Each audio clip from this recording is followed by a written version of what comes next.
আজকে আপনাদের সাথে শেয়ার করব আমরা ঢাকা থেকে মালদ্বীপে কিভাবে গিয়েছিলাম। আমাদের ফ্লাইট ছিল শ্রীলঙ্কান এয়ারলাইন 2টা 30 মিনিটে।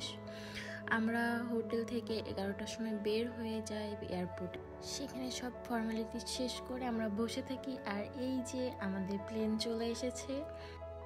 আসলে আমাদের প্লেন ছিল ইউএস বাংলা এয়ারলাইনে, কিন্তু ইউএস বাংলা আগের দিন রাত্রে আমাদেরকে জানায় তাদের প্লেনে কোনো প্রবলেম হয়েছে। যেহেতু আমাদের রুমগুলো বুকিং দেওয়া ছিল আর পেও করা হয়ে গেছিল, যার জন্য আমরা সাথে সাথে ইউএস বাংলা ক্যান্সেল করে শ্রীলঙ্কান এয়ারলাইনে টিকিট কাটি। আমাদের দুইজনের রাউন্ড ট্রিপ সহ এসেছিল 1,47,000 টাকা।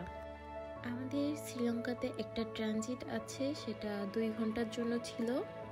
তো আমরা এই যে প্লেনে উঠে পড়েছি, আর বাইরে সুন্দর দৃশ্য দেখতে দেখতে যাচ্ছিলাম। আকাশটা একদম সুন্দর পরিষ্কার ছিল।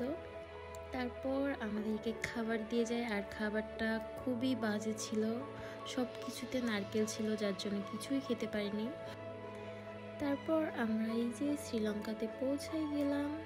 এরপর আমরা এখানে 2 ঘন্টা বসেছিলাম। তারপর আমরা সব ফর্মালিটি শেষ করে আমরা প্লেনে উঠি। এইটা ছিল আমাদের শ্রীলঙ্কা টু মালদ্বীপের প্লেন। আমাদের বাংলাদেশ থেকে শ্রীলঙ্কাতে আসতে সময় লেগেছে 3 ঘন্টা, আর শ্রীলঙ্কা থেকে মালদ্বীপে যেতে সময় লেগেছে 1 ঘন্টা।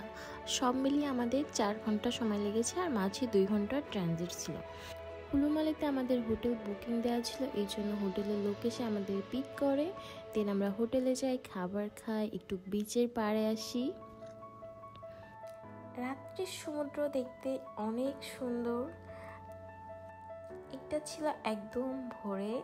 এইখানে 4-5 মিনিট পর পরই একটা করে সি প্লেন যায়, আর এগুলা দেখতে খুব সুন্দর লাগে। সবাই ভালো থাকবেন, আজকে এই পর্যন্তই, বাই।